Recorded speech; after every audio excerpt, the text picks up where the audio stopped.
ምን አይነት ምግብ ግን ይመችሻል? የምጠላው ምግብ የለም። እነዚህ እጆችሽ ግን እንደሚጣፍጥ ታውቂያለሽ? መቼ በልተሃቸው? አንቺ የነካሽው ምግብ በሙሉ ይጣፍጣል። እድለኛ ነህ። ባለሙያ ሴት አፍቅረሃል። ለዛም ቆንጆ ጸባይ ሰናይ መልአክ የሆነች ልጅ ነዋ። እያከምከኝ እንደሆነ ግን ታውቃለህ?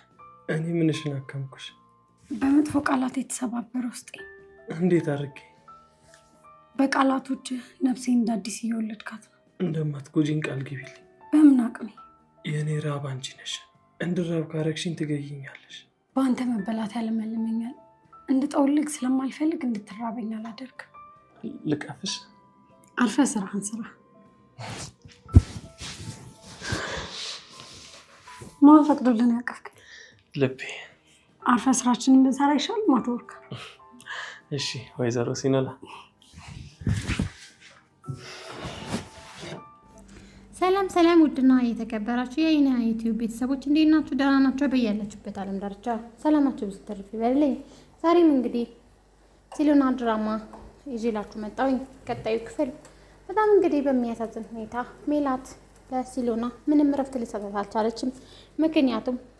ምክንያቱም ሜላት በጣም ትቀናባታለች ለሲሎና። በጣም በሚያሳዝን ሁኔታ ኦራን በፍጹም የሜላት ድራማ እንግዲህ በፍጹም ሊያውቅባት አልቻለም። እናም እንግዲህ በፍጹም እንግዲህ ሊለያዩና በሁለታቸው መሀል መግባት የማትፈልገውን ሲሎና ሁሌም እንደተጎዳች ትገኛለች። ምክንያቱም በዛ በኩል በባሏ ድብደባ፣ በዚህ በኩል ደግሞ የሜላት ጭቅጭቅና ንዝንዝ በፍጹም እረፍት አንስቷታል። በጣም እንግዲህ በጣም በሚያሳዝን ሁኔታ አሁን ላይ ግን በጣም ፍቅር ሆነዋል ማለት ነው። ኦራን እንግዲህ ለሲሎና ያለውን ፍቅር ገለጸላት። ይሄ ፍቅር ሳይሆን ስሜት ነው። በፍጹም ኦራን እንደዚህ ሊሆን አይችልም። አንተ የምትወደው ሜላትን ነው። በፍጹም ከሜላት ጋር መለያየት የለባችሁም። እኔ ነኝ መሀል ላይ የገባሁት፣ እወጣላችኋለሁ በማለትም መልስ ትሰጠዋለች። በመቀጠልም እንግዲህ ኦራን በፍጹም ስሜት አይደለም፣ እኔ ከዚህ በፊት የማፈቅራት ሴት ነበረች። አንድ ሴት በጣም መወዳትና ማፈቅራት እሷን ነበር። ከዛ በኋላ ደግሞ አንቺን ነው ማፈቅርሽ። በፍጹም ሌላን ሰው ወድጄ አላውቅም በማለትም እንግዲህ ይመልስላት። የሆነ ሰው ክብር ሲያሳጣችሁ ግብግብ አትፍጠሩ። ምንም አይነት ድራማ ውስጥ አትግቡ። ጀስት ከዛ ሰው ራቁ። መራቅ ራስን ማክበር ነው። መራቅ ለራስ ጊዜ መስጠት ነው። መራቅ ከዚህ የተሻለ ይገባኛል ማለት ነው። በፍጹም መሀላችሁ ላይ የገባሁት እኔ ነኝ። እናም እኔ አሁን ከሁለታችሁ መሀል እወጣላችኋለሁ በማለትም እንግዲህ ሲሎና ብትነግረውም ኦራን ግን ሙጭኝ ብለዋል። እናም ከዚህ በኋላ አንድ ላይ እንኖራለን፣ ልጆችንም እንወልዳለን፣ ባልሽንም እንግዲህ ለሕግ አሳልፈን እንሰጠዋለን። በፍጹም ሴት ልጅ እንደዚህ እየተደበደበችና እየተሰቃየች መኖር የለባትም በማለትም ለሲሎና ይነግራታል። ሲሎና ግን በፍጹም ትላለች። ግን ደግሞ ሁሌ ከጀርባ እየተጎዳችና እየተደበደበች እሱም እየተሰቃየች ስለ ልቦናዊ ቀውስ እየደረሰባት ያለችው ሲሎና ናት። ግን ደግሞ ሲሎና በፍጹም ዲቤን አሳልፋ መስጠት አልቻለችበትም። ምክንያቱም ለአባቷ ስትል አባቷ እንግዲህ ምስኪንና በጣም ደሃ የተባሉ ሰዎች ናቸው። እናም እንግዲህ ለአባቷ ስትል ነው ዲቤን ያገባቸው።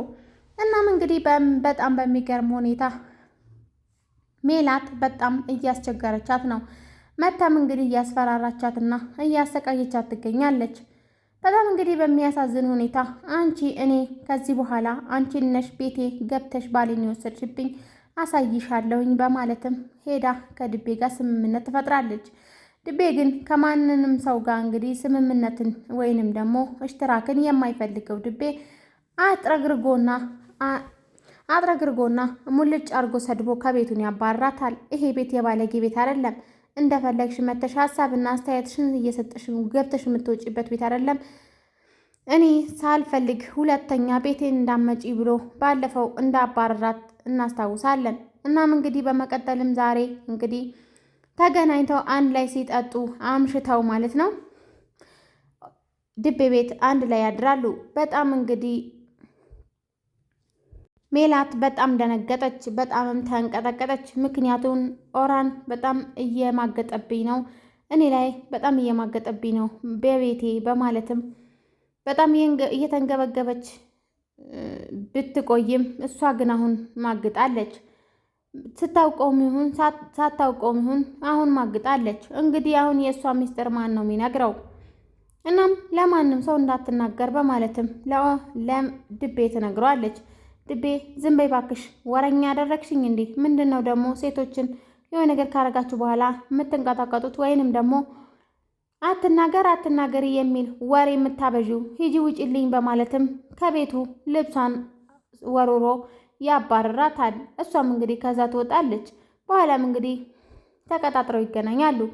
ከተገናኙም በኋላ እኔ አሁን የሆነ መላ መፍጠር አለብን በማለትም ሜላት ለድቤ ታቀርብለታለች። ድቤም እስቲ ንገሪኝ፣ ምን እናርገው? ከዚህ በፊት እናስደብድባቸው ብልሽ እምቢ ያልሽ፣ አሁን ምንድን ነው ይፈጠር የምትይው? በማለትም ይጠይቃታል።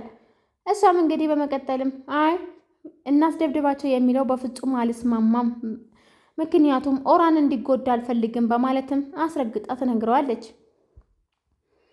እሱም እንግዲህ ምን ነው ባለፈው እኮ አስቀጠቀጥኩትኝ እንዳይናገር እንዳይጋገር አድርጌ ከሆነ የተውኩት እሱንም አልበቃውም እንዴ በማለትም ይጠይቃታል።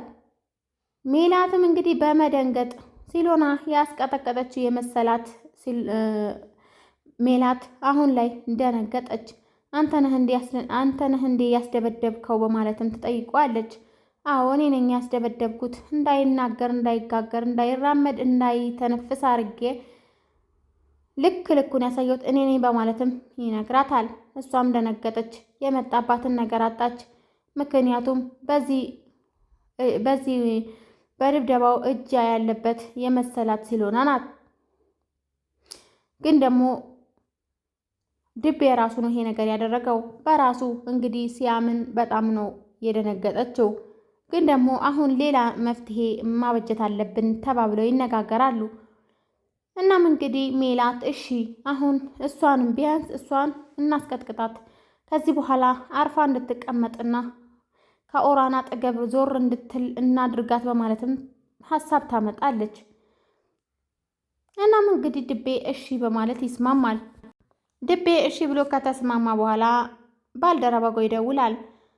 አንድ ሴት አለች፣ ደውለህ እንደዚህ ትላታለህ። ከዛ ስትመጣ ቅጥቅጥ አርገህ እንዳትሸና እንዳትቀመጥ እንዳቆም አድርገህ ትተዋታለህ። አጓጉል አርገህ ልቀቅልኝ በማለትም ይነግረዋል። እስኪ የሚሆን ከሆነ ችግር የለም ብሎ ይስማማል። እንግዲህ እንዳቀዱት ደብዳቤ በር ላይ አባትሽን የምትፈልጊው ከሆነ ቶሎ ድረሺ፣ አይ ካልሽ የአባትሽን እጅ እኔ ላይ ነው፣ ስትመጪ ደግሞ ብቻሽን ነይ፣ ለማንንም እንዳትናገሪ የሚል ደብዳቤ በሩ ጋር ታገኛለች። ሲሎናም እንግዲህ አባትሽ የሚለውን ጽሑፍ ስታይ ደንግጣ ቤቱን ሳባርጋ ለኦራን ሳትነግር ከቤት ትወጣለች። እናም እንግዲህ እንዳትሆን አድርገው ቅጥቅጥ አድርጎ እዛው ይተዋታል። ግን ደግሞ ሜላት በፍጹም አልተስማማችም። ብትሞትስ የሚለው አሁን በጣም ቅጥቅጥ አድርጊያታለሁኝ ልትሞትም ትችላለች በማለት ለድቤ ደውሎ ሲነግረው ድቤም እንግዲህ በቃ እንደውም ጥሩ ነው እናርፋታለን በማለት መልስ ይሰጣል። ሜላት ግን በፍጹም ሲሎና እንድትሞት አትፈልግም፣ እንድትሰቃይ ነው እንጂ እኔ እንድትሰቃይ ነው እንጂ በፍጹም እንድትሞት አልፈልግም በማለትም መልስ ትሰጠዋለች። እናም በፍጹም እንደዛማ አይሆንም የራሷ ጉዳይ ብሎ ድቤ ጸጥ ሲል እሷ ግን የድቤ ስልክ ሰርቃ ማለት ነው ለኦራን ሜሴጅ ትጽፍለታለች። ባለቤቱን እንደተጎዳችና እንዳስደበደባት ትጽፍለታለች። እሱም በመደንገጥ ከቤት በሮ ይወጣል። እናም ሜላት ያው እንግዲህ ስራዋን ሰርታለች። ሰላም ውድና የተከበራችሁ የኢና ዩቲዩብ ቤተሰቦች፣ ለዚህ ቻናል አዲስ የሆናችሁ ላይክ፣ ሼር፣ ሰብስክራይብ አድርጉ። እንዲሁም የደወል ምልክቷን በመጫን የምለቃቸው ቪዲዮ ቶሎ እንዲደርሳችሁ ማድረግ ትችላላችሁ። በጣም እንግዲህ በሚገርም ሁኔታ ሲሎና ሁሌም ችግር ውስጥ ትገባለች። ምክንያቱም አጠገቧ ያለው ሰው ይሄን ጉዳዩን አትናገርም። እራሷን እንግዲህ በራሷን ችግሯን ለመውጣት ብትሞክርም በፍጹም ሊሳካላት አልቻለም። በሚቀጥለው ክፍል እንግዲህ ምን እንደሚሆን አይታወቅም። ቀጣዩ ክፍል በደንብ ይዤላችሁ እመጣለሁኝ። ቪዲዮውን እስከ ፍጻሜው ድረስ ተከታተሉኝ። ቸር ቆዩ።